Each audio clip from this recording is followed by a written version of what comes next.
I'ma beat it like a drum.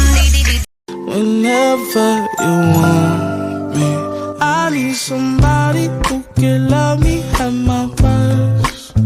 No, I'm not perfect, but Warahmatullahi wabarakatuh. Saya Husna, saya dari kelompok 8. Ingin menjelaskan sedikit tentang penilaian autentik. Penilaian autentik berasal dari dua kosakata, yaitu penilaian dan autentik. Penilaian berasal dari kata nilai. Arti nilai menurut KBBI yaitu taksiran harga. Sedangkan penilaian menurut Kamus Besar Bahasa Indonesia berarti proses, cara, perbuatan menilai, dan pemberian nilai. Dalam dunia pendidikan, penilaian adalah proses memberikan atau menentukan kepada objek tertentu berdasarkan suatu kriteria tertentu.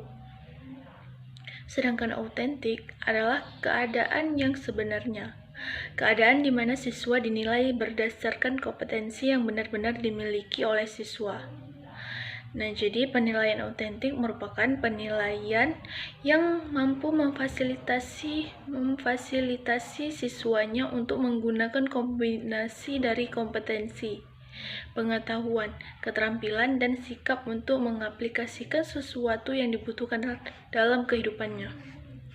Nah, adapun ada beberapa pendapat dari para ahli, yaitu yang pertama ada penilaian autentik merupakan penilaian yang dilakukan secara komprehensif untuk menilai mulai dari masukan, proses, dan pengeluaran. Nah, yang kedua itu ada penilaian autentik adalah pengukuran signifikan yang bermakna atas hasil belajar peserta didik untuk ranah sikap, keterampilan, dan pengetahuan. Selanjutnya akan dijelaskan oleh teman saya. Sekian, Assalamualaikum warahmatullahi wabarakatuh. Saya Zatul Muna akan menjelaskan tentang ciri-ciri penilaian autentik. Yang pertama itu dilaksanakan selama dan sesudah proses pembelajaran berlangsung. Yang kedua itu harus mengukur semua aspek pembelajaran yang yakni kinerja dan hasil atau produk. Yang ketiga itu menggunakan berbagai cara dan sumber. Yang keempat itu tes hanya salah satu alat pengumpul data penilaian. Yang kelima itu tugas-tugas yang diberikan kepada peserta didik mencerminkan bagian-bagian kehidupan peserta didik. Yang keenam itu penilaian harus menekankan ke dalam pengetahuan dan keahlian peserta didik.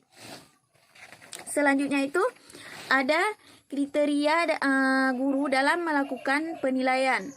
Yang pertama itu dilakukannya secara menyeluruh untuk menilai masukan, proses, dan keluaran pembelajaran. Yang kedua itu terpadu dengan pembelajaran. Yang ketiga itu menilai kesiapan, proses, dan hasil belajar peserta didik secara utuh. Yang kelima itu meliputi ranah sikap, keterampilan, dan pengetahuan. Yang keenam itu relevan dan pendekatan ilmiah dalam pembelajaran. Yang keenam itu mengukur apa yang peserta didik lakukan. Assalamualaikum warahmatullahi wabarakatuh. Saya Yuni Moliza. Saya akan melanjutkan presentasi dari teman saya, yaitu jenis-jenis penilaian autentik. Nah, menurut Kunandar mengemukakan bahwa kurikulum 2013 mempertegas adanya pergeseran dalam melakukan penilaian, yakni dari penilaian melalui tes berdasarkan hasil saja. Nah, menuju penilaian autentik mengukur sikap, keterampilan, dan pengetahuan berdasarkan proses dan hasilnya. Nah, penilaian autentik ini dilakukan oleh guru dalam bentuk penilaian kelas melalui penilaian kinerja, portofolio, produk atau project tertulis, dan penilaian diri. Nah, di sini ada beberapa penilaian autentik. Yang pertama itu penilaian kinerja. Nah, yang khususnya dalam proses penilaian kinerja ini adalah guru dapat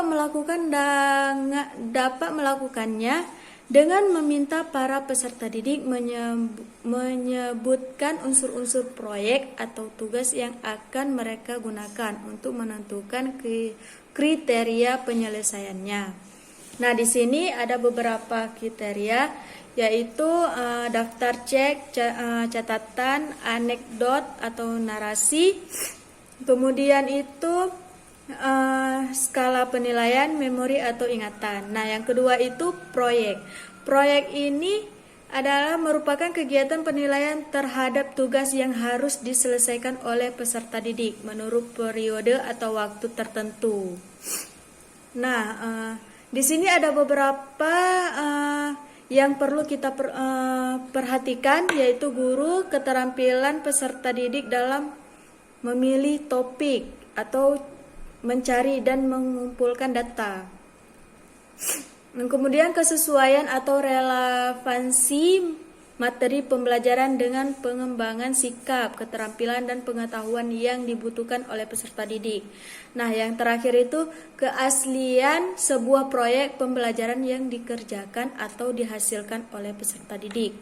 Nah, yang ketiga itu penilaian portofolio. Merupakan penilaian berkelanjutan yang didasarkan pada kumpulan informasi yang menunjukkan perkembangan kemampuan peserta didik dalam satu periode tertentu. Nah, yang keempat itu penilaian tertulis. Penilaian tertulis ini berbentuk uraian atau esai, menuntut peserta didik mampu mengingat, memahami, mengorganisasikan, menerapkan, menganalisis, mengintesis, mengevaluasi, dan sebagainya atas materi yang sudah dipelajari. Nah, yang terakhir itu penilaian diri. Penilaian diri ini merupakan teknik penilaian dengan cara meminta peserta didik untuk mengemukakan kelebihan dan kekurangan dirinya dalam konteks pencapaian kompetensi. Instrumen yang digunakan berupa lembar penilaian diri. Penggunaan teknik ini dapat memberi dampak positif terhadap perkembangan kepribadian seseorang atau peserta didik. Sekian presentasi dari kami. Lebih dan kurang saya mohon maaf. Wabillahi taufiq wa hidayah. Wassalamualaikum warahmatullahi wabarakatuh.